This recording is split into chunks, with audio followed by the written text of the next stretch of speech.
मुख्तार बेगम, वैसे हकीकतन आपने ये बहुत अच्छा फैसला लिया अपने लिए। हाँ, मुझे तो बहुत पहले ही ये भूत बंगला छोड़कर चले जाना चाहिए था, बस इंतजार था अयान की नौकरी। तो आपने तो मुझे कभी नहीं बताया कि हमें घर छोड़ें। हम जा रहे हैं। लेकिन क्यों आंटी?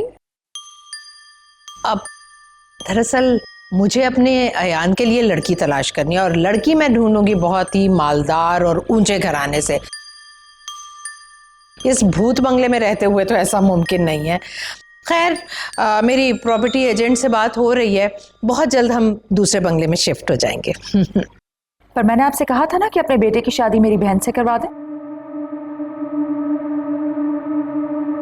मेरा बेटा मेरी मर्जी, मैं मर जाऊंगी लेकिन अयान की शादी जाना से नहीं करवाऊंगी। चलो अयान। शादी तो तुम्हें अपने बेटे की मेरी बहन से करवानी पड़ेगी। कुछ सुना तुमने? हाँ, आपने बोला चलो अयान। क्यों अपनी जान की दुश्मन बनी हो मुख्तार बेगम?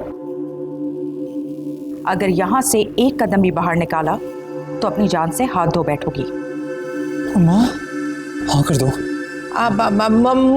मुझे ये रिश्ता मंजूर है, मंजूर है। लेकिन अभी तो आप इनकार कर रही थी। मजाक कर रही थी। अब खुशी के मौके पर इंसान मजाक भी नहीं कर सकता है क्या? मजाक कर रही थी, मजाक कर। कुछ लेना? चाय पियो ना। हाँ, चाय पिए। मुंह मीठा करे। मुंह मीठा कर। मैं मिठाई लाया था, वो मेरी नौकरी की खुशी में।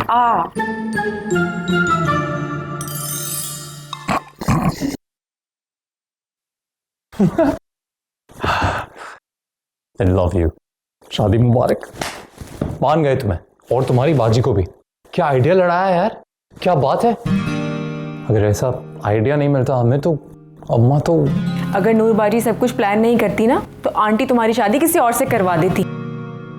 नहीं, बल्कि उस अमीर ज़ादी से हो जाती तुम्हारी शादी। ऐसे नहीं बोलो, तो हमारी शादी हो गई ना।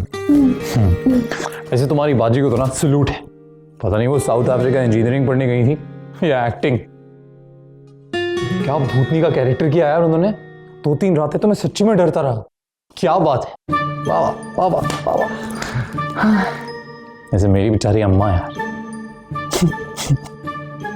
पूरी दुनिया को बेवकूफ बनाती है अम्मा, और यहाँ 3 लोगों ने मिलके क्या बनाया है उन्हें।